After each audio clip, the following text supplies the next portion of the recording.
Bienvenue sur le podcast d'Amanaska, le premier compagnon de voyage à vous proposer de découvrir Bali et les îles indonésiennes, tout en partageant avec vous des conseils, des informations pratiques, de l'actualité, pour préparer votre voyage et le vivre autrement.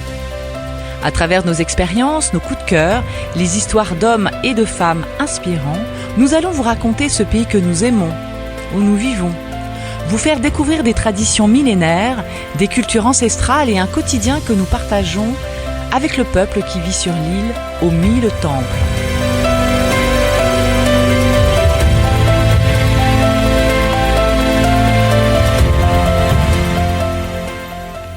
Om Swasti Astu. Nous voici dans le 5e épisode de l'organisation d'un voyage à Bali en famille. Voilà, on va parler de ce voyage en famille qui est très important puisque nous sommes spécialistes chez Amanaska de l'organisation des voyages en famille. Et nous avons plein de petites astuces à vous donner, plein de petits conseils, pourquoi pas, et qui ne viennent pas forcément de nous d'ailleurs, qui viennent souvent de nos voyageurs.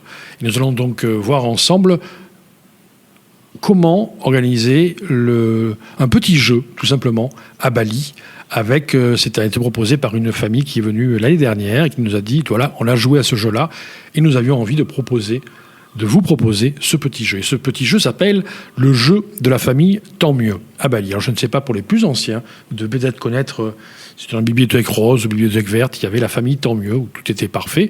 Et là, la famille a organisé ce petit jeu et je vais vous en parler.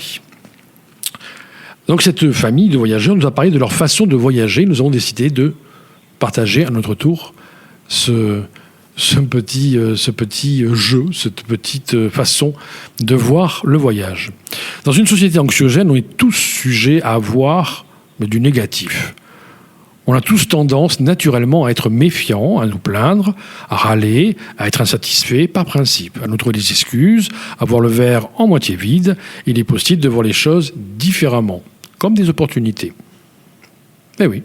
Et le Bali, et donc le voyage à Bali, eh bien, c'est la possibilité de voir les choses différemment. À Bali, tout est possible, tout peut arriver. Et prévoir le plan parfait laisse peu de place à l'improbable, la spontanéité. En d'autres termes, il faut lâcher prise et être positif. Attention, je ne vous parle pas d'un développement personnel, toujours être positif, tout le temps. Non, là, on parle du voyage simplement. Et de cette idée, de pouvoir regarder les choses différemment. C'est dans cet esprit d'ailleurs que Bertrand et son épouse, Anne-Laure, ont décidé de jouer dès le départ à la famille Tant mieux, avec leur enfant Gaëtan, 9 ans, et Pauline, 12 ans. L'idée principale était, à chaque fois qu'ils rencontraient un contretemps, un problème inattendu ou des obstacles imprévus, eh bien, ils transformaient cela en une nouvelle possibilité, une chance, quelque chose de positif. Et croyez-moi, dans l'organisation d'un voyage ou dans le vivre un voyage, il y a beaucoup de choses qui sont imprévues. Toute la famille a joué. C'est pas forcément facile, car le naturel revient très vite au galop, mais les parents, comme les enfants, ont su trouver les mots justes pour transformer ce qui aurait pu paraître négatif comme un signe d'essayer autre chose. Une bonne surprise que la vie nous réserve. Alors bien sûr, ils avaient préparé tout ça en amont. Ils s'étaient déjà amusés à ce petit jeu avant de partir. Comme on l'a vu dans les précédents épisodes, il faut préparer le voyage, préparer l'esprit du voyage, inclure les enfants, inclure chaque membre de la famille. Eh bien, eux avaient décidé de jouer à ce petit jeu dès le début, avant de partir. Et puis ensuite, ils l'ont développé, ils ont continué à le faire pendant le voyage. Concrètement, au moment de partir, ils ont oublié une valise à l'aéroport. Et c'est Gaëtan qui a fait remarquer, si elle n'est pas venue avec eux à Bali, c'est qu'ils n'en avaient pas besoin. Et ils n'avaient pas besoin de ce qu'il y avait à l'intérieur. Tant mieux. C'est pas évident pour les parents, parce qu'ils se sont dit peut-être qu'on avait des choses importantes dedans, mais lui, Gaëtan, il a dit non, c'est pas grave. Tant mieux, on n'en a pas besoin de la valise. Bon, ils l'ont récupéré plus tard, bien sûr. Arrivés sur place à Bali, ils avaient réservé par eux-mêmes un hôtel près de l'aéroport. Pas forcément une bonne idée. Pour 2 nuits. Mais ils avaient un jour d'avance et donc pas de réservation. Bertrand, le papa, a déclaré « Ça veut dire que nous allons appeler Amanaska, c'est notre agence, pour leur demander de nous aider. Tant mieux. Comme ça, on aura un hôtel sur la plage. » Et ce qui s'est effectivement réalisé. Il n'était plus sur un hôtel à l'aéroport, mais cette mauvaise nouvelle s'est transformée en une bonne opportunité. C'est ainsi qu'ils ont pu assister à une des plus grandes cérémonies balinaises à Ubud, en se perdant dans la ville. Et lors d'une crevaison malencontreuse, avec un de nos véhicules en plus, j'en suis désolé, eh bien, ils ont pu se promener le long d'une plage balinaise paradisiaque et manger des grillades en bord de mer. Et à chaque fois, c'était tant mieux, c'est pas grave. Moi, j'étais désolé, je suis vraiment désolé, le véhicule a crevé, on a juste 1 heure pour changer la roue. C'est pas grave, David, tant mieux, comme ça on verra autre chose. L'explication nous fut donnée à la fin du séjour, quand le bateau pour le retour des îles Gili a eu un peu de retard et qu'il nous a envoyé un message avec marqué « Tant mieux, les Gili, c'est génial ». Et c'est là qu'on a découvert ce grand jeu de la famille « Tant mieux ». Avant, on ne savait pas, hein. Mais c'est eux qui nous disent « Tant mieux, les Gili, c'est génial ». Voilà, pas grave, on va y rester un petit peu plus longtemps. C'est vrai que nous leur avons demandé pourquoi ils avaient toujours le sourire. Et c'est alors qu'ils nous ont parlé de ce jeu de la famille « Tant mieux ». Finalement, la valise perdue les attendait chez eux, parce qu'elle n'est même pas revenue à Bali. Cette famille avait décidé de saisir les nouvelles opportunités qui s'offraient à eux comme des cadeaux. Et c'est pour nous une jolie façon de voyager. Oui, les voyages ne sont jamais parfaits, qu'ils soient à Bali, en Nouvelle-Calédonie, La Réunion, ils ne sont jamais parfaits. Il y a toujours quelque chose qui cloche un petit peu. Évidemment, ça peut être plus freinant, plus important. Imaginez que vous avez un problème avec votre passeport, vous ne pouvez pas partir. Là, c'est difficile de dire tant mieux, on ne partira pas à Bali.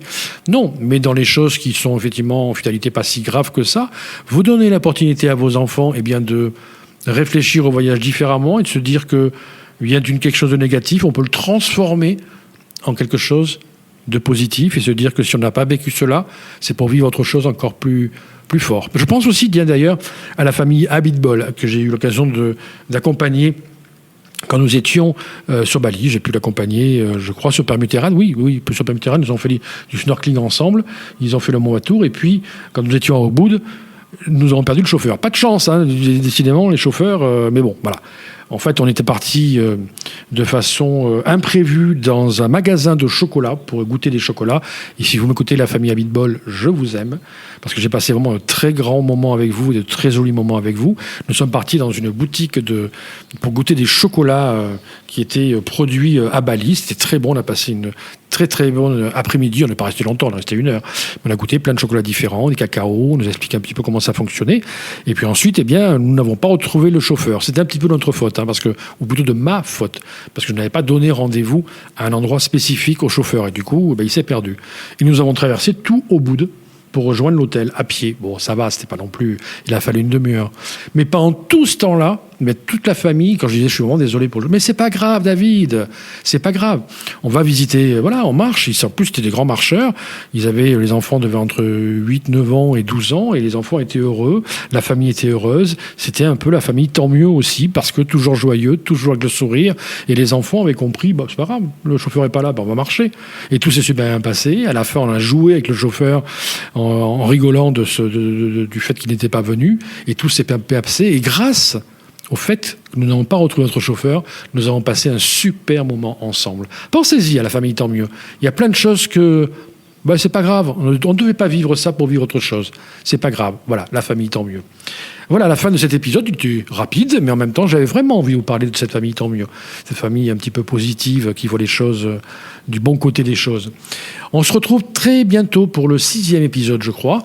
6e épisode qui continue sur l'organisation de la famille. J'espère que ça vous plaît, ces podcasts. Ils ne sont pas forcément très techniques, hein, mais c'est des ressentis, et puis qui vont, je l'espère, vous permettre de mieux organiser votre voyage, de l'apprendre de façon plus simple, plus joyeuse. Et puis nous sommes là, bien sûr, pour vous accompagner si vous avez besoin. On se retrouve très vite dans le prochain épisode. N'oubliez pas, on s'abonne. Je ne l'ai pas encore fait. C'est important de vous abonner parce qu'il y a plein d'informations. Et puis aussi, je vais vous raconter Bali. Enfin, nous allons vous raconter Bali. Avec une petite surprise aussi qu'on vous réserve avec des expériences de Julie et puis de Marine également, des jeunes filles qui vivent à Bali depuis quelques mois, qui vont repartir dans pas longtemps, mais qui ont vécu 6 mois à Bali, qui vont nous raconter aussi leur expérience à Bali. C'est important donc de s'abandonner au podcast et aussi de s'abonner. Merci et à très vite.